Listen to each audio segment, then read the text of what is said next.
자, 그리고 아까 그 5가지 요구사항 중에 검찰청 폐지안도 들어있었죠.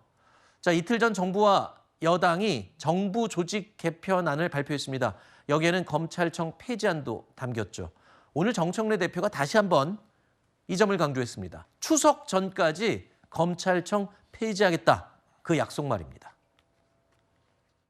검찰 부패의 뿌리는 수사권과 기소권의 독점입니다. 공소청은 법무부에, 중수청은 행안부에 두고 검찰청은 폐지하겠습니다. 개혁에도 골든타임이 있습니다. 추석 귀향길 뉴스에 검찰청은 폐지되었다. 검찰청은 역사 속으로 사라졌다는 기쁜 소식을 반드시 들려드리겠습니다.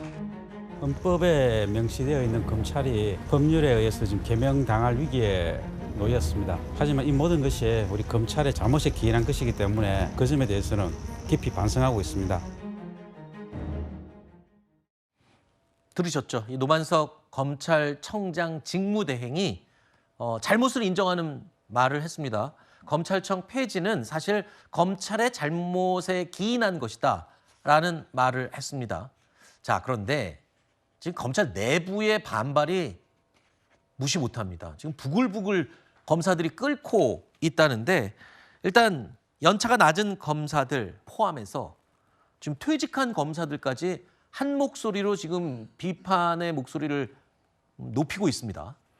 그러니까 검찰 전체의 어떤 잘못이다라고 하는 자조적인 태도 자체를 저는 좀 이해를 하는 바는 있지만 검찰 전체가 잘못을 한 것은 아니거든요. 네. 더군다나 검찰 구성원 개개인들 특히나 지금에 와서는 과거와 같은 특권들도 없는 상태에서 정말 사명감을 가지고 박봉을 받으면서 일하는 그런 말년, 그 연차가 별로 안 된 그런 검사들도 충분히 있는 상황인데 마치 그것을 뭉뚱그려서 싸잡아서 모두의 잘못인 것처럼 이야기를 하게 되면은 못 검사들은 좀 불만을 가질 수가 있죠. 더군다나 그 결과로 검찰이라고 하는 조직을 해체 수준으로 지금 바꿔버리겠다라고 하는 것이기 때문에 그런 과격한 방법론에 대해서도 비판을 해야 되지만 우리의 원죄론을 얘기를 하게 되면은 그런 건강한 공론장은 펼쳐지지 못하는 것이거든요. 더군다나 지금 이렇게 해서 경찰로 이양됐을 때 발생할 수 있는 여러 문제들이 있는 것이고 또한 지금 이 검찰개혁이라고 하는 것에 그런 방법론이 너무도 과격하다. 이런 부분들을 충분히 지적을 했어야 할 그럴 위치지만 그렇지 못한 것에 대해서는 좀 유감스러운 반응이 나올 수밖에 없다. 저는 그렇게 생각을 합니다. 네, 뭐 본인이 몸담고 있는 조직이 없어진다는데 또는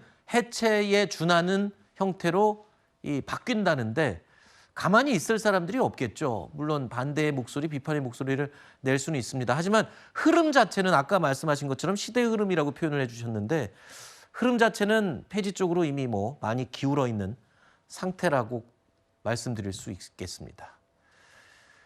자, 이런 가운데 국회 분위기 좀 살펴보겠습니다. 지난달 15일이었죠. 광복절 경축사에서 광복을 연합군 승리의 선물이다 라고 발언해서 논란이 됐던 인물입니다. 김영석 독립기념관장이요. 어제 국회를 찾아왔습니다. 자, 하지만 김영석 관장의 이 사퇴를 촉구하는 시민들이 몰려들면서 현장은 아수라장이 됐습니다. 우리나라의 광복을 세계사적인 관점에서 보면 제2차 세계대전에서 연합국의 승리를 얻은 선물입니다.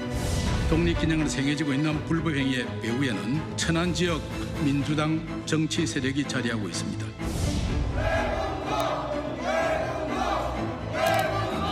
여기가 어디라고? 여기가 어디라고?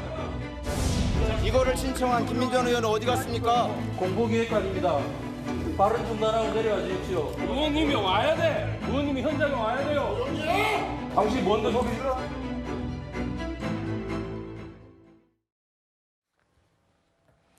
자, 그러니까 김영석 독립기념관장은요. 국회에 간 이유가 이겁니다. 논란이 됐던 광복절 경축사에 대해서 해명을 하기 위해 국회를 찾았다는 겁니다. 그런데 이 발표 내용을 보면 사실상 기존 입장을 되풀이한 셈이 된 건데요. 지금 보면은 김영석 관장에 반대하는 시민단체들과 몸싸움을 벌이는 저 모습입니다. 그리고 또 한 가지 저 국회 기자회견을요. 김민전 의원이 이 장소 예약을 도와줬다는 거예요. 사실 국회에서 외부인이 기자회견이나 입장 발표를 할 때는 반드시 현역 국회의원이 신청해서 사인을 해줘야 된다면서요. 근데 이게 또 논란이 되고 있어요. 맞습니다. 이제 국회 소통관에서는 이제 원칙과 규정이 있습니다. 그러니까 국회의원들이 그리고 정당에서 소통관에서 브리핑을 할 수가 있는 것이고, 만약에 외부인이 와서 하겠다라고 하면 현역 국회의원이 예약을 해줘야 되고 반드시 현장에서 같이 함께 해줘야 합니다. 그런데 김영석 독립기념관장 옆에 김민전 의원이 없었던 겁니다. 왜 없었겠습니까? 본인도 상식이 있다고 하면 저 현장에서 어떻게 같이 서서 독립기념관장의 얘기를 들을 수가 있겠습니까? 네. 독립기념관장입니다. 다른 분도 아닙니다.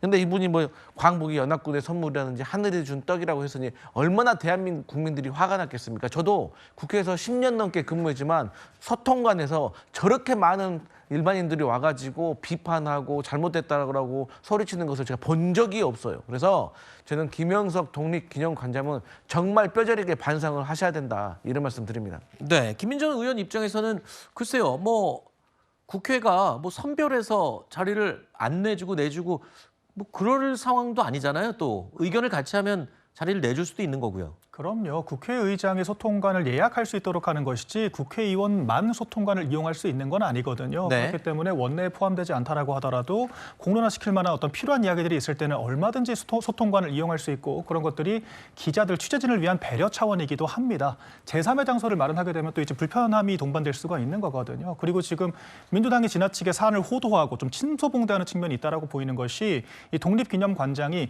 세계사적 관점이라고 한정을 하면서 주장을 펼친 것이고, 민족사적 관점으로 봤을 때는 우리 민족이 얻어낸 광복이라고 하는, 또 축복이다라고 하는 식의 그런 표현도 있었거든요. 그런데 네. 그중에 한 가지만 콕 집어가지고 문제 제기를 하는 것은 결과적으로 독립기념관장직을 알박기로 인식하고 축출하기 위한 그런 전초 작업을 펼치는 것이 아닌가라고 하는 의심이 듭니다.